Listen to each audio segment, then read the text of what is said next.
Números, capítulo 22.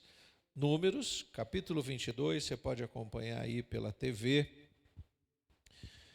Vamos ler os 6 primeiros versículos, depois nós vamos orar. Números 22, versículo 1, diz assim a palavra do Senhor. Os filhos de Israel partiram e acamparam nas campinas de Moabe, do outro lado do Jordão, na altura de Jericó. Balaque, filho de Zippor, viu tudo o que Israel havia feito aos amorreus. E os moabitas tiveram grande medo deste povo, porque era muito numeroso, e andavam angustiados por causa dos filhos de Israel. Por isso, o povo de Moabe disse aos anciãos dos midianitas: agora, essa multidão vai lamber tudo o que houver ao redor de nós, como o boi lambe a erva do campo. Balaque, filho de Zippor, era o rei dos moabitas naquele tempo. Ele enviou mensageiros a Balaão, filho de Beor, a Petor, que está junto ao rio Eufrates, na terra dos filhos do seu povo, para chamá-lo, dizendo: eis que um povo saiu do Egito, cobre a face da terra e está morando perto de mim. Venha agora e, por favor, amaldiçoe este povo, pois eles são mais poderosos do que eu. Talvez assim eu possa atacá-los e expulsá-los da terra, porque sei que a quem você abençoar será abençoado, e a quem você amaldiçoar será amaldiçoado. Vamos orar. Senhor Deus e Pai, nós te louvamos e te agradecemos desde já pela tua palavra. Coloco-me à disposição para ministrar ao coração dos teus filhos a tua palavra, a tua verdade. Ajuda-nos a compreender, ó Deus, a termos discernimento, a colocarmos em prática aquilo que agrada a ti. Oramos em nome de Jesus, que todos digam amém. Bom, queridos, o diabo tem os seus meios, né? A gente fala bastante sobre essa questão do diabo ter os seus meios de tentar atrapalhar o projeto de Deus na vida do filho de Deus, da filha de Deus. Mas o fim a gente sabe que pertence a Deus. Temos diversas frases de efeito que falam sobre isso, não é? A Deus pertence o final, a palavra final é de Deus. Mas como colocar isso, como entender isso na nossa vida? O diabo sempre fez de tudo para atrapalhar o bom andamento na história da humanidade. Desde a história contada em Gênesis até nos dias atuais, a gente percebe essa luta incessante, não do bem contra o mal. Não haveria luta, não há luta. A gente fala do bem contra o mal como uma luta, é o mal contra a humanidade, porque o bem é Deus, e o mal não pode lutar com Deus. Então não há uma luta entre o bem e o mal. É exagero dizermos isso. Há uma luta, não é, do mal contra os homens, contra os filhos de Deus, tentando atrapalhar os projetos de Deus. E verdadeiramente Israel está sempre sendo visto na Bíblia como um povo que está prevalecendo, que mesmo com os seus erros, seus vacilos, né, Israel é um povo que anda muito titubeando, cocheando de um lado, uma hora ele está bem com Deus, uma hora não está. A história bíblica mostra isso de uma forma muito tranquila. Mas quando Israel está tomando posse, e aí a gente precisa entender isso, né? Eles estão naquele momento de alcançar a terra prometida. E ali eles encontram diversas nações que ocuparam a terra quando estava vazia. Agora, tem uma situação muito interessante. Os povos que servem a deuses pagãos estão agora se colocando à disposição desses intentos malignos para atrapalhar o projeto de Deus na vida de Israel. Quando a gente traz isso para a nossa vida, a gente começa a entender por que a gente luta, por que a gente tem tanta barreira para prosperar, vencer, para agradar a Deus de todas as formas. Porque o inimigo não quer deixar que a gente alcance as nossas vitórias. Isso é fato, queridos. Quando tudo vai bem, o inimigo parece que vai criando o meio de atrapalhar as nossas conquistas. Isso é de praxe do diabo. O diabo gosta dessas coisas, né? Ele sabe que tem uma luta perdida, mas o que ele tenta fazer? Fincar bandeira. Ele não desiste, não vai desistir. E esse texto que nós acabamos de ler fala de um dito, ou chamado profeta Balaão, aquele, né, que precisou ouvir a mula, porque não conseguia ouvir Deus. Você conhece bem a história desse profeta. Mas verdadeiramente a Bíblia não declara ser ele um profeta do Senhor. E aqui a gente precisa entender o que está acontecendo. Sim, era alguém que de alguma forma temia a Deus, ou temia os deuses. Ou era alguém muito espiritualizado, era alguém que respeitava todos. Você conhece gente assim, que respeita todas as religiões, mas ele mesmo não tem uma religião, ele não tem um Deus, ele não se dedica a um pensamento espiritual. Não, ele vai bem, ele visita lá o budismo, o shintoísmo, ele vai na sexta-feira bater tambor, no domingo ele vem na igreja de Nova Vida, no meio de semana ele visita a Seishonoye, ele anda por aí, ele é uma pessoa muito espiritualizada, mas ele não serve ao Deus de Israel. Pode até parecer que serve, porque eu olho para Balaão e vejo mais ou menos isso acontecendo. Só para a gente entender, Balaão, ele vivia naquela região da Mesopotâmia, ali a terra que era de Abraão, antes de Abraão sair, né, para receber o chamado de Deus. Então, de alguma forma, ele desenvolve uma habilidade de conversar com o Deus de Israel. E isso é bom aos olhos do inimigo, não de Deus, e nem de Israel. Não há uma relação de amizade ou de acompanhamento espiritual entre o profeta Balaão e Israel. Não há. O que há é uma fama. Balaão é um homem famoso. Mas num determinado momento que essa fama pareceu bom aos olhos dele, e aí a gente começa a entender por que algumas pessoas dentro da nossa religião se destacam, e muitos engrandecem o nome, não de Deus, mas das pessoas, acreditando que é bênção, e muitas vezes não é. Nós devemos estar mais atentos com esta relação, porque aquilo que realmente engrandece o nome do Senhor faz com que o ser humano diminua. É o inverso, que ele cresça e que eu diminua. Quando há uma autoexaltação, quando levamos para esse entendimento de que é bênção ser famoso, a gente começa a pensar em alguém que já se desvia do propósito de Deus. Aí, continuando a história, no versículo 7, capítulo 22 de Números, versículo 7, então, os anciãos dos moabitas e os anciãos dos midianitas foram levando consigo dinheiro para pagar, olha aí, os encantamentos. Lembra que os midianitas e os moabitas estão mancomunados. Eles estão preocupados porque Israel está chegando. E Israel é numeroso, Israel é abençoado, Israel derrota nações, Israel venceu o Egito. Lembra dessa história? Isso está correndo. E eles estão preocupados. É bem provável que Israel há de expulsar esses moradores. Mas, antes que isso acontecesse, eles estão preocupados. Então eles vão cooptar, eles vão convidar o profeta Balaão, famoso na sua época, no seu tempo, para prevalecer contra Israel. A ideia seria, vamos pagar a esse profeta, esse é o profeta do diabo mesmo, profeta que gosta de receber para fazer encantamentos, é do diabo. Então, foram contratar os serviços espirituais de Balaão, pensando em ele amaldiçoar Israel. Ele é famoso, ele é um profeta reconhecido. Então, ele amaldiçoou Israel, Israel enfraquece, a gente vai lá e luta e vence eles. Essa era a ideia. E o diabo gosta dessas coisas. Então, continuando lendo aí versículo 8.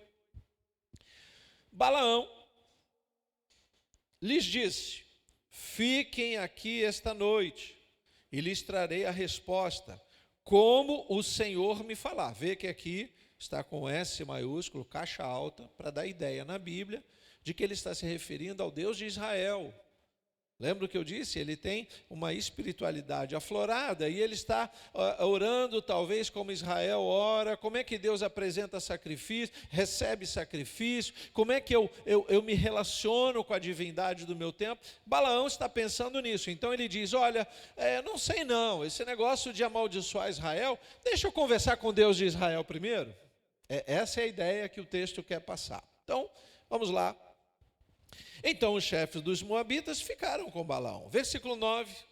Deus veio a Balaão e perguntou, quem são esses homens que estão com você? Você entende que aqui é um texto para nos dar essa visão de que Balaão está lá sim se dirigindo ao Deus de Israel.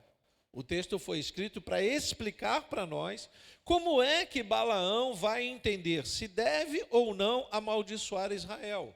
Como ele vai se comportar? Então, Deus teria perguntado, e aí a gente pode pensar, que Deus visitava este homem em sonhos. Lembre-se que nós estamos falando de uma época que nem todos tinham uma vida espiritual. Hoje a gente vive num mundo em que todo mundo meio que espiritual, né? Cada um tem uma religião, uma fé, um número pequeno de ateus, alguém que acredita um pouco, outros que não acreditam. Mas nós temos um número grande de pessoas, até porque há muitas religiões, de pessoas que vão se espiritualizando, vão tendo uma relação mística, sabe? Essa coisa que a gente vê hoje. Então, ele estaria ali ouvindo Deus, o Deus de Israel, para poder saber o que dizer àqueles homens. Versículo 10.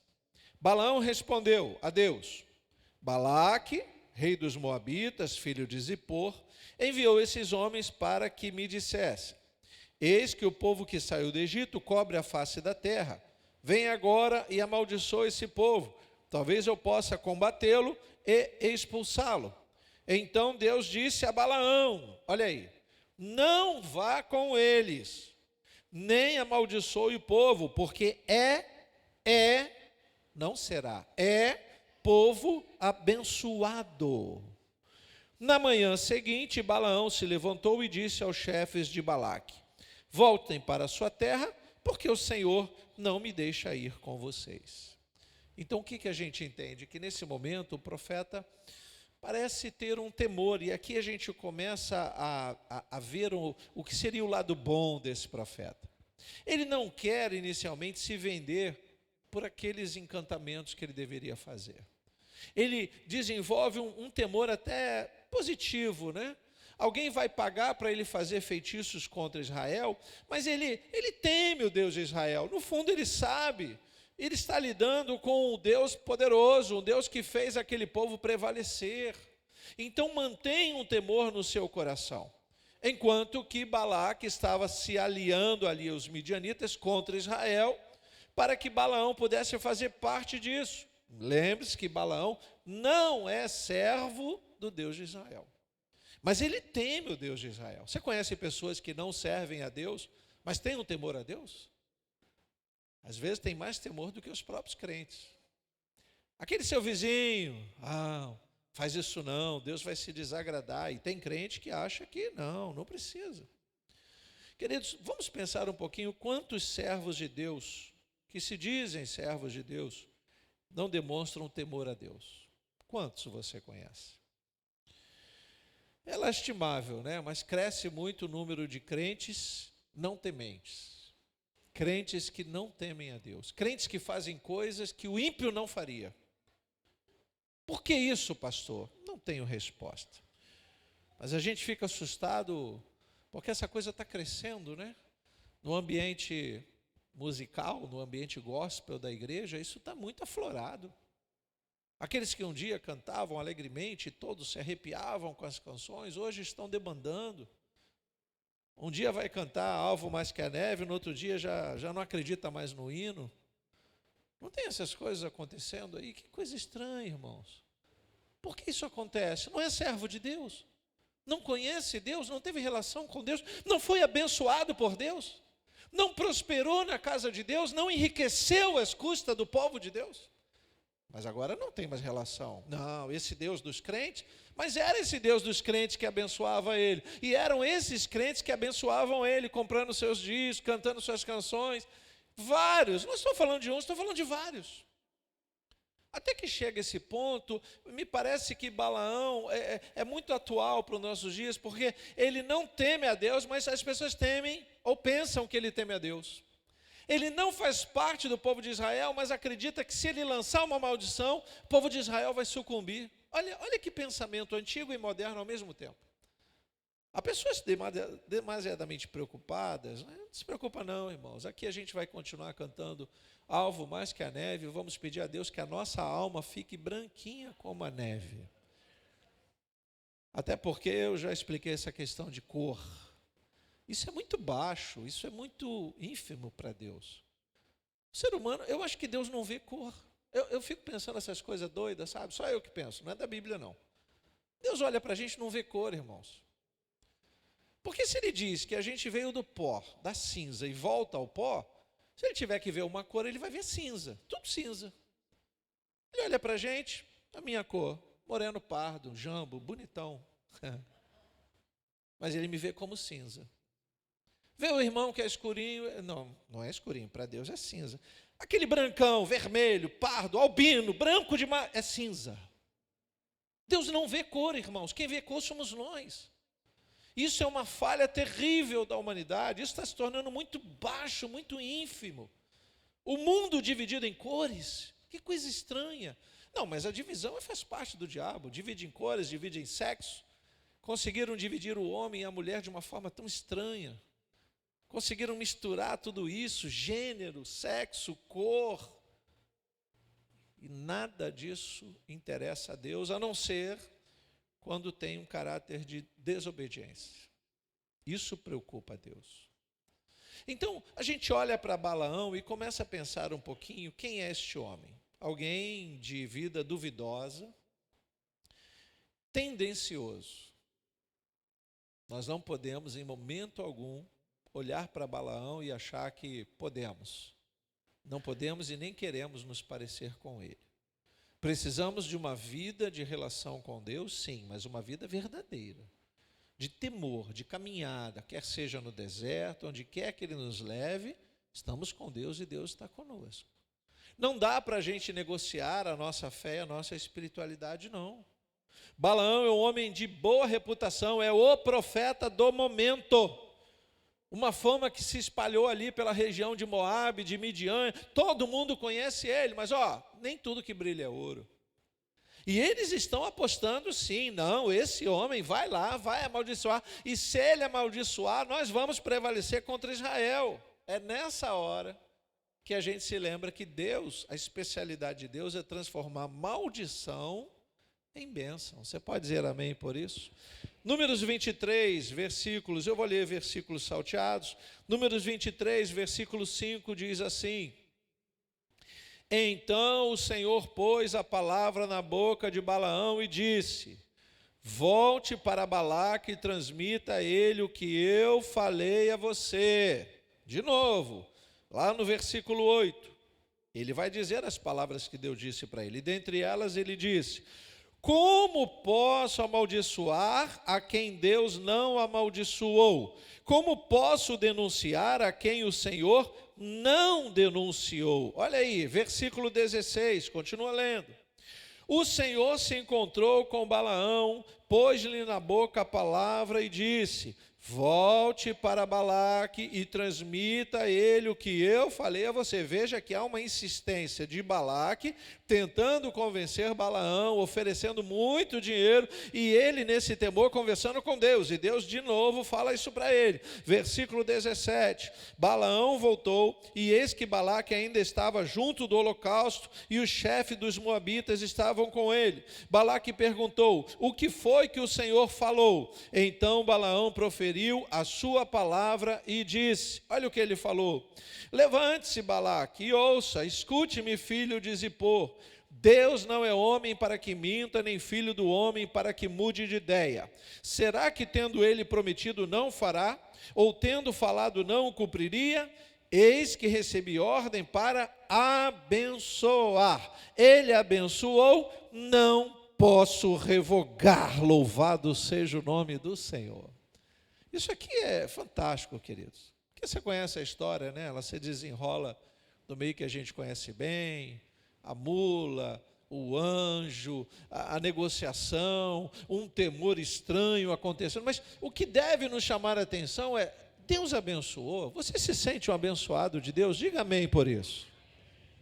Então não há motivos para você temer alguém que lance maldição sobre a sua vida, não vale encantamento, louvado seja o Senhor. Por que Israel às vezes sucumbia aos inimigos, às pestes, à maldição que estava no mundo? Porque eles desafiavam Deus, temendo outros deuses estranhos, pagãos, deuses que não eram deuses, desobedeciam ao Senhor, e aí a coisa ficava estreita. Mas não é porque alguém havia amaldiçoado. Você já viu crente?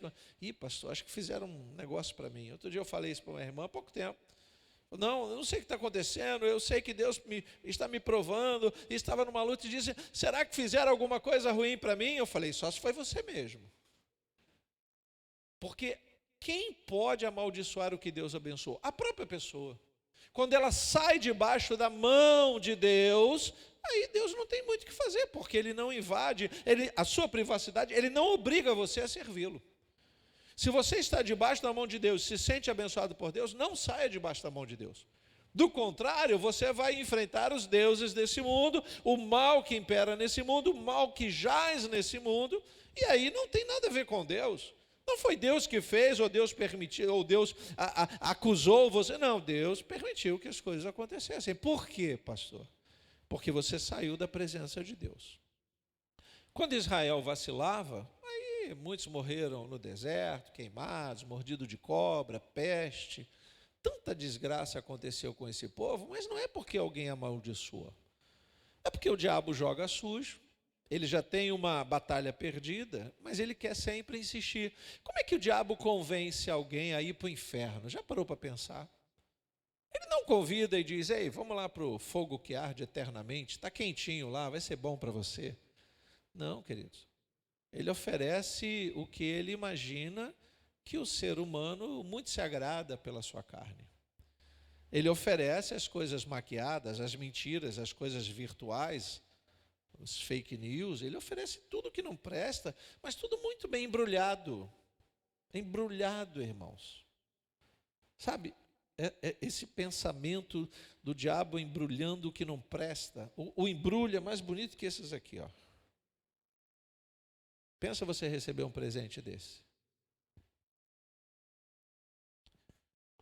A caixa é bem levinha porque é decoração, né? Você recebe um presente desse e diz, uau, o que será que tem aí? Nesse caso, tem nada, está vazio. É oca, tá, irmãos? Mas pode ter coisa aqui. Se foi o diabo que entregou, desconfie. Quanto mais lindo é o embrulho, mais perigoso é o presente. É assim que ele faz. O diabo estava perdendo, e sempre será perdedor, mas ele não vai se dar por vencido. E aí ele consegue convencer alguns que vivem uma vida meio balaônica. O que é uma vida, um crente balão? É um crente que uma hora ele serve a Deus, uma hora ele lê o horóscopo, uma hora ele vai aqui, ali, outro dia ele vai... Hoje pela manhã eu encontrei o irmão, eu falei assim, e aí irmão, tudo bem? Ele, não, ontem inclusive eu conheci uma pessoa que falou muito bem do Senhor, pastor. Eu falei, que bom, que eu dou bom testemunho onde quer que eu vá, mas diga-se de passagem, onde você estava? Ele disse, eu fui numa igreja. Eu falei, como assim você foi numa igreja? Você não é daqui? Como é que você foi numa igreja sem eu saber? Aí ele disse, os irmãos pensam que o pastor está dormindo no ponto, sabe? Eu digo, não, você é livre, você pode visitar a igreja que você quiser. Mas quando comer comida estragada e der dor de barriga, não sou médico. Cuidado com isso. O pastor só adverte. Sabe aquela advertência que vem quando você assiste propaganda de remédio? Isso aqui é um medicamento, se você passar mal, corre para o médico. É mais ou menos assim. Eles falam rapidinho para você nem entender o que é, né? É mais ou menos isso que eu faço. Todos aqui somos livres. Mas cuidado, porque se der dor de barriga, como eu posso tratar? Eu não sei nem o que você comeu. Esse é o perigo da gente se transformar aos poucos em crente Balaão. Uma hora a gente se derrama na presença de Deus, uma hora a gente está com raiva de Deus. Uma hora a gente aceita o convite de alguém para tal coisa. E eu não falo de igreja nem pensando em religião, porque eu comentei do testemunho aqui do irmão que foi numa outra igreja, mas você pensa que isso não acontece em inúmeras religiões? Você pensa que não tem crente que uma hora está lendo a Bíblia e na outra hora está jogando búzios? Tem, irmão. Crente Balaão é o que mais tem na igreja. Vai ter que ouvir a mula. Não ouve o pastor, vai ter que ouvir a mula. E olha que às vezes eu peço, Senhor, que eu seja uma mula nesta noite, para que os irmãos me ouçam, para que verdadeiramente deem ouvidos à tua voz. Será que estão esperando o anjo aparecer? Ou falar através... Não, irmãos, não. Não somos desavisados, pelo contrário. Apesar de Deus decretar a vitória, o diabo não se dá por satisfeito. Balaão já havia abençoado Israel por 3 vezes. Toda vez que Deus falava com Balaão, para ir até Balaque, o rei lá dos Moabitas, e dizia, não, Deus abençoou, não tem como eu amaldiçoar, Deus abençoou. Você confere isso lá nos capítulos 23, 24, você vai ver isso. Ele sempre, 3 vezes, da boca de Balaão não ia adiantar sair maldição. Por quê? Porque Deus já havia abençoado aquele povo. Deus tinha um projeto com aquele povo. Aí o diabo vai insistir? Muito, irmãos. Capítulo 25 aí de Números, versículo 1. Veja que Balaão não foi amaldiçoar. Muita coisa aconteceu nessa história. Ele caiu em descrédito, recusou o dinheiro. Capítulo 25. Quando Israel estava em Sitim, o povo começou a prostituir-se com as filhas dos moabitas. E aqui eu vou esclarecer rapidamente. Essa prostituição é literal. As mulheres moabitas adoravam deuses estranhos.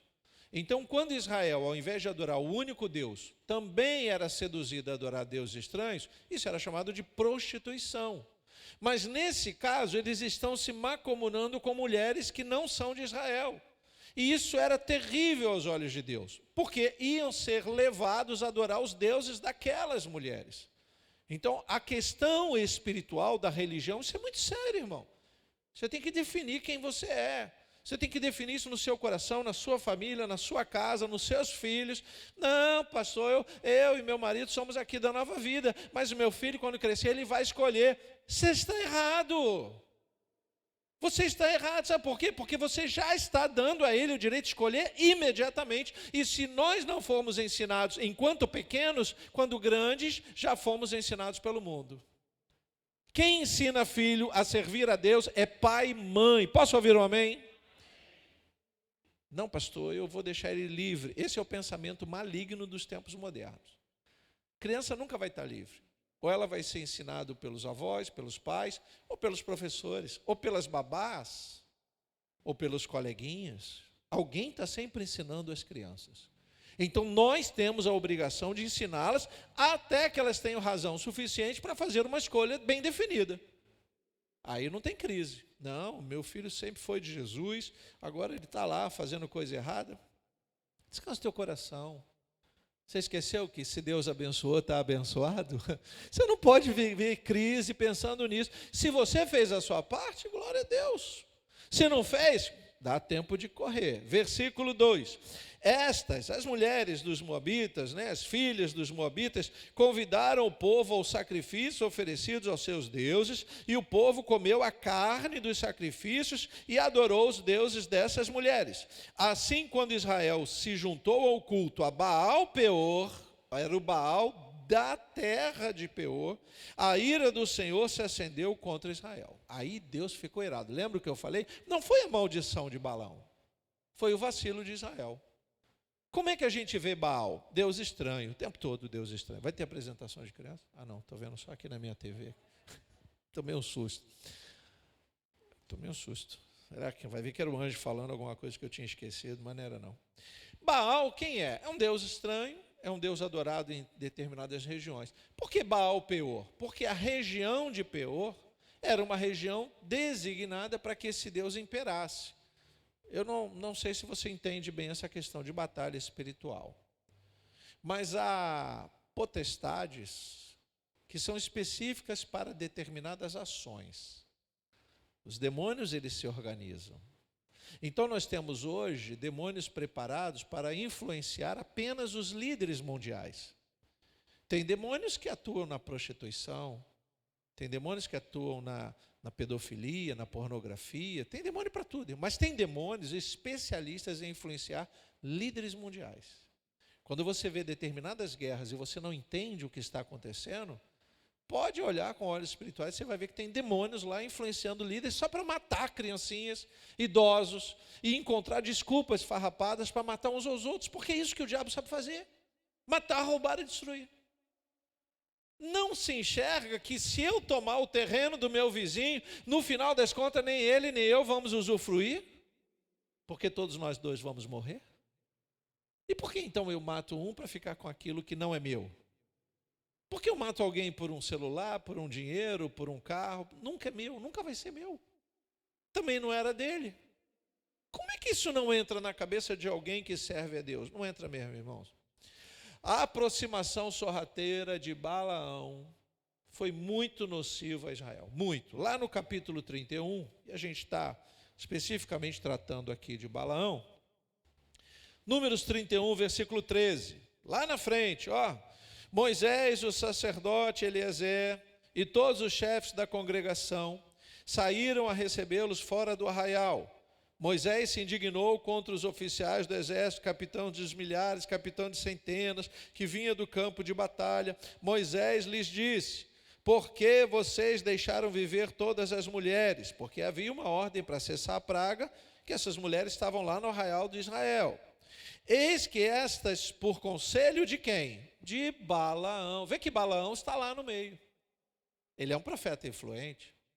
Ele está conseguindo exercer essa influência sorrateiramente, dizendo: fica por aqui, faz isso. Olha a coordenação de Balaão.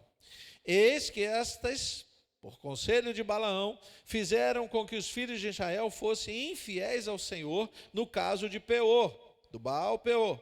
E assim houve uma praga no meio da congregação. Então Deus lançou uma praga terrível. E aí a gente se lembra do que disse o apóstolo Paulo aos Coríntios, capítulo 15. As más conversações, olha aí, corrompem os bons costumes. Quem está no meio de Israel? Balaão. Balaão não é fluxicheira. Balaão não vale nada, irmãos. Ele bate tambor aqui, fuma charuto ali, toma ceia aqui, ele é um pouquinho de cada coisa. Ele não se definiu, ele não definiu sua fé, não definiu nada. Eu vou sentar para ouvir os conselhos dele? Vou ser seduzido ao mal. E isso estava acontecendo em Israel. Ele, de alguma forma, exerce uma influência como um profeta e é muito respeitado. Sabe, pessoas que são respeitadas por parecerem de Deus e não são? Olha aí o perigo. Desses, não devemos nem nos ajuntar. E não vem com essa conversa de: não, mas o Senhor tem que ter misericórdia. Deus tem que ter misericórdia, eu não. Se Ele não participa da minha fé, se Ele não tem os mesmos pensamentos do bem, o que eu vou fazer ao lado dele? Por que eu vou me relacionar e ouvir conselhos? O que é pior? Lembra quando o pastor fala: irmão, você quer chorar suas lágrimas? Chora na igreja, não chora no Facebook, não. Porque vai aparecer um filho do cão para te dar conselho e você vai acabar ouvindo. E depois a culpa é de Deus? Não, não é de Deus não, irmão. Mas não é mesmo. Então, desviou quem? Aqueles que já estavam desviados e não sabiam. Toda vez que alguém me fala isso: pastor, lembra de fulano? Esses dias a gente lembrou. Estava conversando hoje com um amigo aqui, aí ele me lembrou de um amigo nosso dos tempos de conversão.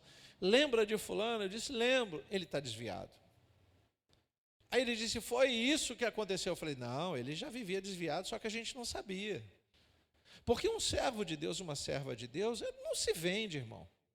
Ele tem os seus ideais, é um Cristo, ele quer morar na glória com Jesus Cristo, ele não se desvia nem para a direita e nem para a esquerda, ele tem um propósito. Se algo está acontecendo, o que é que ele faz? Ele se firma na palavra e não tem como negociar com o mal. Mas as más conversações vão corromper os bons costumes, com certeza.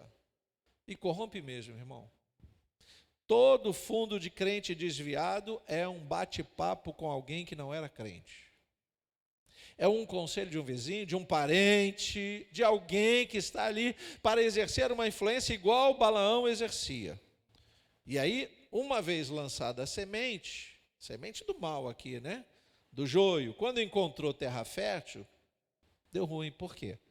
Lembra o que nos diz o apóstolo Tiago? O homem, ele é tentado pela sua própria cobiça. Quando Balaão dá conselhos para as mulheres dos moabitas se infiltrarem, eles não são convincentes do modo que a gente pensa religioso. Eles não chegam lá oferecendo um Deus estranho para Israel adorar. Para falar sobre filhas dos moabitas, coloca o peso de ser mulher e a sensualidade para desviar os olhos dos homens retos que deveriam olhar para as mulheres de Israel e que agora estão olhando para as mulheres dos moabitas. Só que as mulheres dos moabitas adoram deuses estranhos, vão convencer o coração dos homens de Israel e eles vão adorar os deuses estranhos. Um deles é esse Baal que está lá em Peor. E aí o que vai acontecer? Deus vai ficar irado. Com quem? Com um, com outro? Com todo Israel. Vai sobrar para todo mundo. O sol que bate sobre os justos, bate sobre os infiéis também. Exatamente igual a chuva. Ah, pastor, isso não é comigo. Pensa, a gente aqui, pensamento de igreja. Ai, pastor, o irmãozinho está assim. Eu deixei para lá, sabe? Porque eu estou bem com Deus. Não, irmão, nós somos uma família. Se alguém se contamina com o mal, todos correm o risco de serem contaminados. Ou tratamos uns dos outros, ou todo mundo vai virar Balaão. Só quando a mula falar que eu obedeço. É exatamente assim, irmãos. E a gente não percebe essas coisas. Veja que o diabo, ele precisava reverter aquelas bênçãos em maldição. E esse é o intento dele. Isso vai insistir lá, se você voltar lá no capítulo 25, versículo 4. Olha o que diz aí, ó. Você lembra quando eles começaram a adorar, né, fazer culto a Baal-Peor?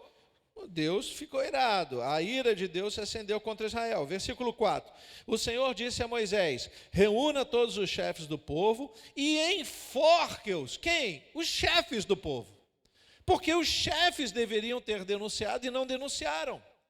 Aí você entende o papel do pastor, do líder de uma comunidade, do pai, quando exerce influência sobre os filhos. Por que a autoridade precisa ser exercida? Porque senão vai sobrar para ele. Deus está mandando a matar justamente os chefes do povo. Versículo 4, o Senhor disse a Moisés: reúna todos os chefes do povo e enforque-os diante do Senhor ao ar livre, e a ardente ira do Senhor se afastará de Israel. Então Moisés disse aos juízes de Israel: cada um mate os homens da sua tribo que se juntaram a Baal-Peor. Moisés foi lá e disse: pode ir lá matar, porque Deus já falou que não tem jeito, senão vai morrer muito mais gente. Aí, queridos, nesse momento, a gente vai perceber aqui uma situação tão estranha, né, no versículo 6. Naquele momento, eis que um homem dos filhos de Israel trouxe para sua tenda uma mulher midianita. Veja que não é moabita. O problema é que as moabitas estão levando o culto a Baal-Peor, mas os midianitas também têm os seus deuses.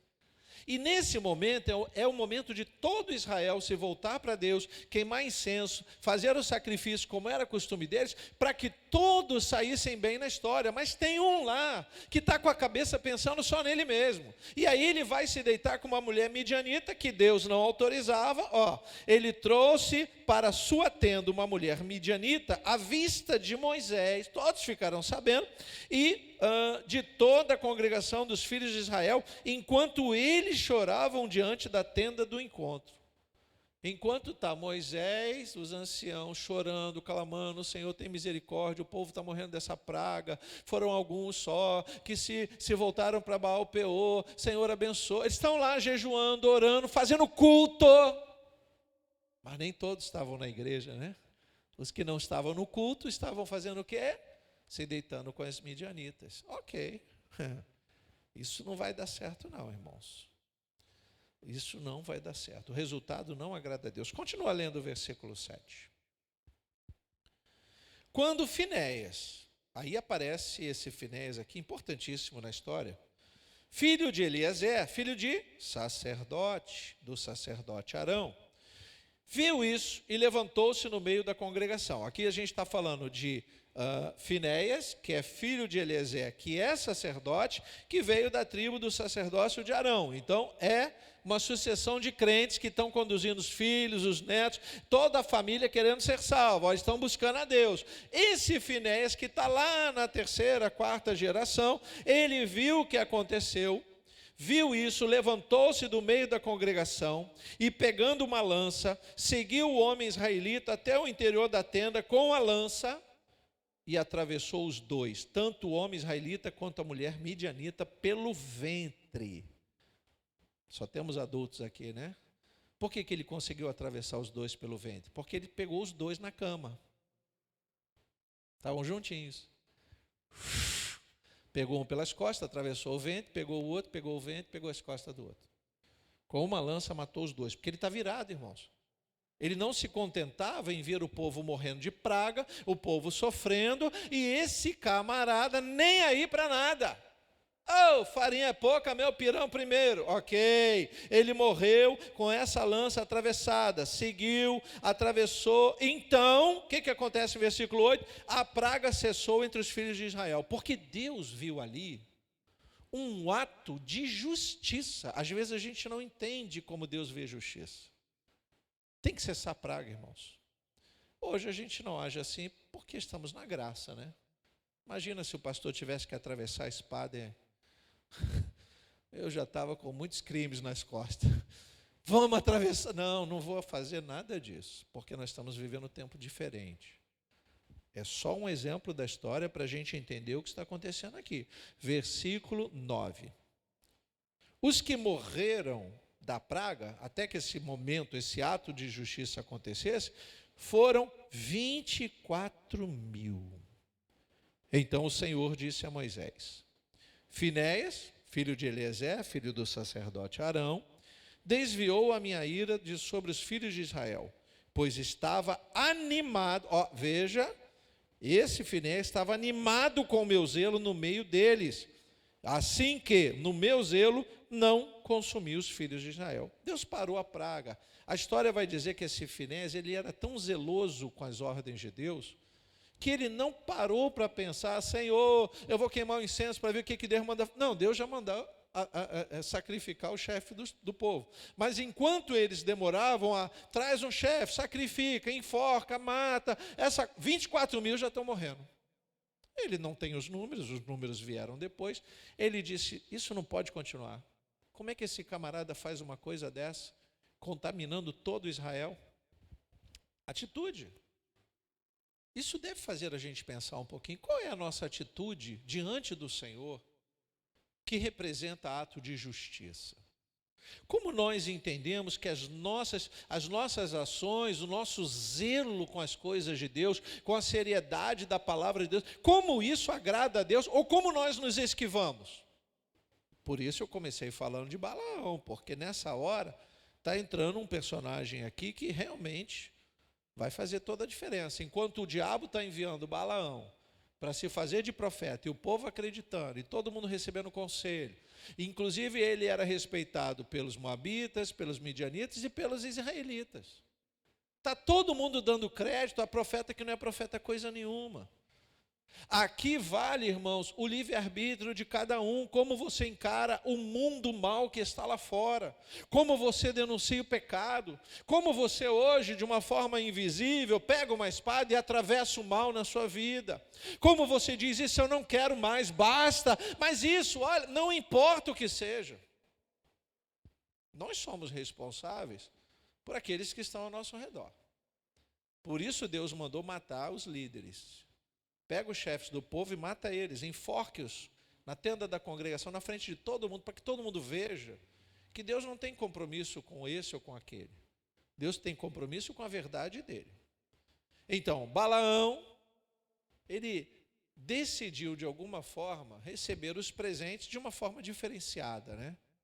Ele serviu os propósitos do mal. E aí ele teve o fim dele. Vamos ler lá no capítulo 31, versículos 7 e 8. Olha o que diz aí, ó. A vitória sobre os midianitas, né? Israel vai brigar com os midianitas. Versículo 7. Eles atacaram os midianitas como o Senhor havia ordenado a Moisés e mataram todos os homens. Quem estava lá? Mataram, além dos que já haviam sido mortos, os reis dos midianitas, Evi, Requém, Zur, Ur e Reba, 5 reis dos midianitas. Também mataram a espada, quem? Balaão, filho de Beor. Onde que Balaão estava? Não estava no meio de Israel.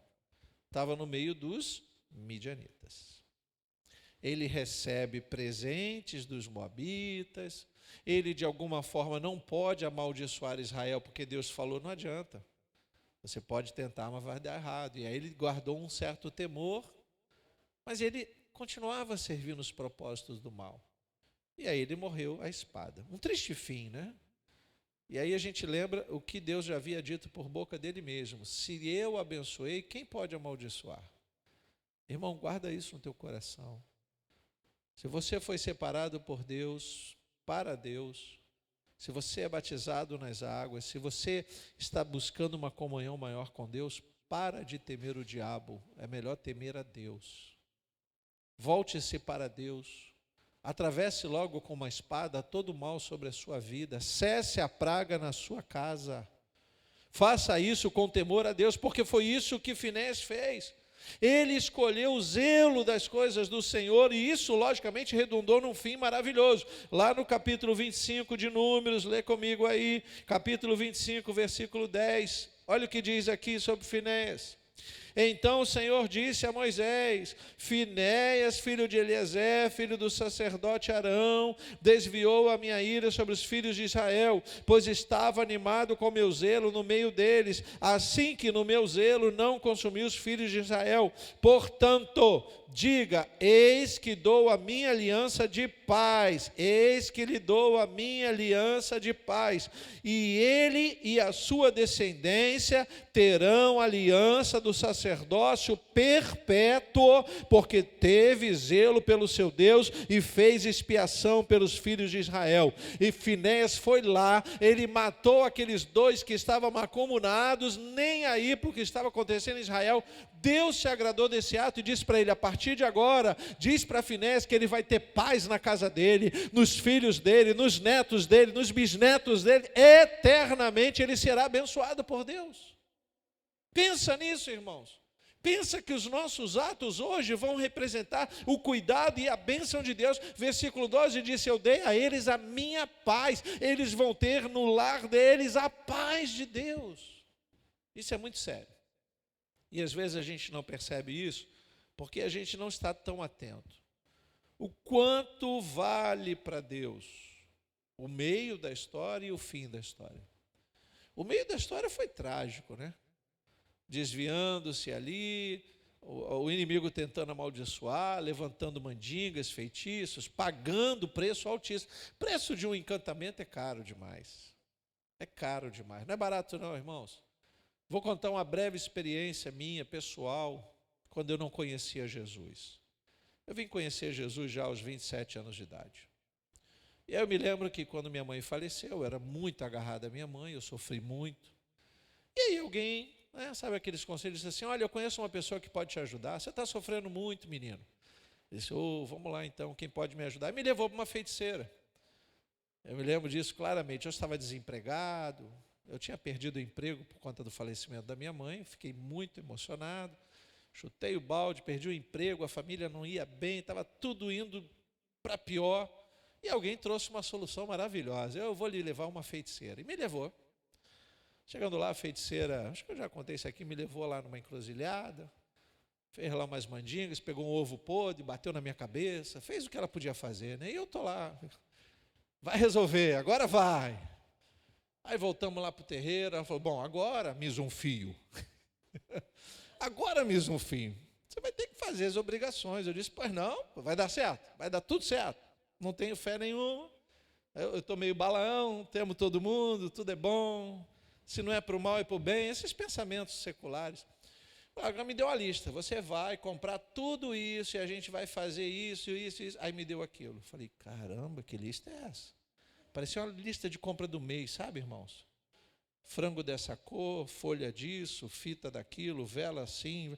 Mas uma lista enorme. Eu peguei aquela lista. Falei, eu vou passar lá para ver quanto é isso, né? E ela, quando eu peguei o valor na casa de coisas esquisitas, eu chamo assim, casa de coisas esquisitas. Falei, gente, eu nunca ganhei um salário desse, como é que eu vou comprar isso? Aí eu levei com aquele temor, Balaão mesmo, sabe? Levei com temor, botei lá no guarda-roupa na minha casa, falava para a Vera assim, eu vou ter que levantar esse dinheiro. A moça falou que tem que fazer isso para resolver os negócios. Não, está tudo travado. Vera me deixou quieto. Ela também não era serva de Jesus, né? E ela ficava só observando, e eu ali. Teve um dia que eu acordei, irmãos. Quando eu olhei para aquilo, me deu uma repulsa tão grande, que eu falei assim, peraí, como é que esse capiloto que disse que sabia da minha vida, sabendo que eu estou desempregado, me faz conseguir dinheiro para arrumar isso? Ele não sabe de nada. Eu peguei aquilo e rasguei, irmãos. Não demorou muito, estou lá no novo emprego que eu arrumei, quem aparece? Pastor Emanuel para falar de Jesus Cristo para mim.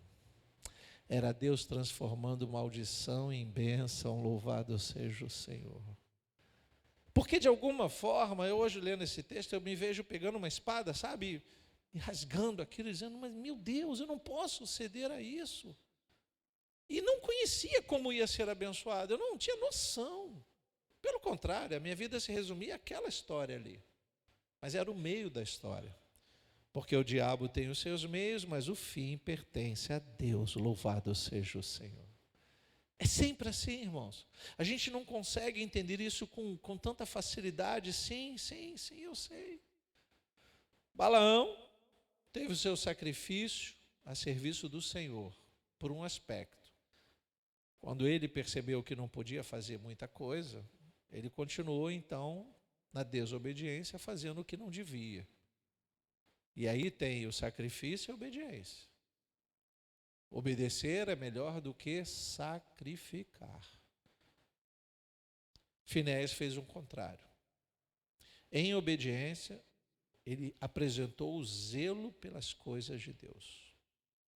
E aí Deus se agradou demasiadamente. E aí eu me pergunto, voltando a Balaão, de que adianta uma vida de evidências e uma morte na delinquência? Atravessado por uma espada numa guerra que nem pertencia a ele. Porque Balaão não era guerreiro. Balaão, ele podia vacilar, mas era um profeta, ele não pegava em espada. Para o texto dizer que Israel foi lá, brigou com os midianitas e matou inclusive Balaão, é porque ele estava num lugar que não devia estar, irmãos. Lembra que a gente falava dos profetas atuais? De que adianta o homem ganhar o mundo inteiro e perder a sua alma? Escute o que eu vou dizer. Eu vou ler novamente. Como podemos pensar em maldição se Deus já nos abençoou? 23, Números 23. Eu vou encerrar lendo esse texto. Números 23, versículo 8.